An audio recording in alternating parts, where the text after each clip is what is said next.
નડિયાદમાં ધર્માંતરણના પ્રયાસ અંગે ફરિયાદ 9 સપ્ટેમ્બર 2025ના રોજ નડિયાદના રામતળાવડી વિસ્તારમાં restoration and revival Bible college સંસ્થાના સંચાલક પર ધર્માંતરણ અને પ્રલોભનના આરોપ સાથે ફરિયાદ નોંધાઈ.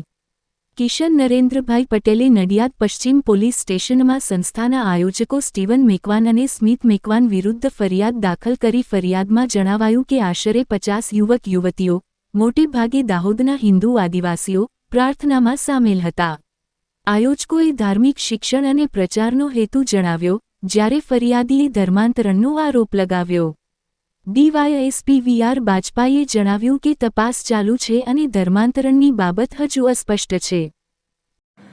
પશ્ચિમ વિસ્તારમાં જે ઘટના બહાર આવી છે, શું છે આખી વિગત એમાં? નડિયાદ ટાઉનને જે પશ્ચિમ પોલીસ સ્ટેશન છે એની અંદર ગઈકાલ એકાદ વાગ્યાના સુમારે આકાશભાઈ પટેલ, આકાશ કિશનભાઈ પટેલના તેમના જે બે મિત્રો છે તેમની સાથે રિતેશ રમણભાઈ પટેલ, રાજનારાયણ લંકુશ ત્રિપાઠી, રાજન ત્રિપાઠીની સાથે એ આશીર્વાદ સોસાયટી નજીક જતા હતા. તો એમને કેટલાક જે ધાર્મિક ઉચ્ચારણો જે કરતા મોટે મોટેથી એ સંભળાયું. એટલે એ લોકોએ ત્યાં જઈને તપાસ કરેલી. તો ત્યાં હાજર સ્ટીવનભાઈ મેકવાન, સ્મિતુલભાઈ મહિડા અને કેટલાક યુવાનો તથા યુવતીઓ ત્યાં આગળ હતા. અને એ લોકો આ પ્રકારનું ઉચ્ચારણ કરી લેતા હતા, હાલુલિયા હાલુલિયા એનું. એટલે એમણે ત્યાં જઈને એમને કહ્યું. તો આજે સ્ટીવનભાઈ અને સ્મિતુલભાઈ એ છે એ આ જે આકાશ પટેલ છે અને એમની સાથે એમના જે મિત્રો ગયેલા એ લોકોને કહ્યું કે અમે ત્યાં આગળ પ્રભુ ઈશુની પ્રાર્થનાઓ કરીએ છીએ અને તમે પણ આ ખ્રિસ્તી ધર્મની અંદર આસ્થા ધરાવતા થઈ જાઓ તો તમારી પર પ્રભુ કૃપા થશે અને એના ચમત્કારથી તમે પણ જીવનમાં સુખી થશો અને સ્વર્ગના સ્થાનની પ્રાપ્તિ કરશો, એવું તેમને પ્રલોભન આપેલું. એટલે ત્યાં આગળ જે યુવાનો હતા એ યુવાનો પણ બધા ઘણા બધા યુવાનો અને યુવતીઓ હતી તે દાહોદને એની આજુબાજુના વિસ્તારના હતા.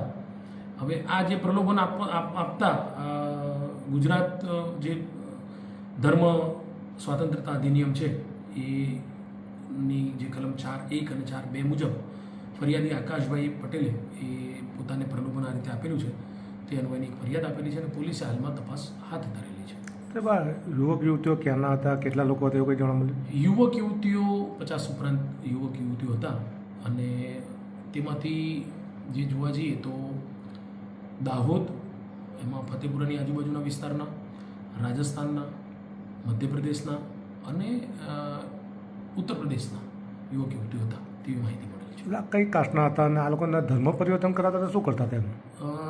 પ્રથમ દ્રષ્ટિએ એ રીતનું જાણવા મળેલું છે કે આ જે સેમિનાર કરવાનો છે તે રીતે ત્યાં ગામડેથી એ લોકોને એક ફોર્મ ભરાવીને લાવવામાં આવેલા અને એ ફોર્મ ભર્યા બાદ અહીં આગળ તેમને ધાર્મિક શિક્ષણ અને ધાર્મિક પ્રચાર કરાવવામાં આવતો હતો.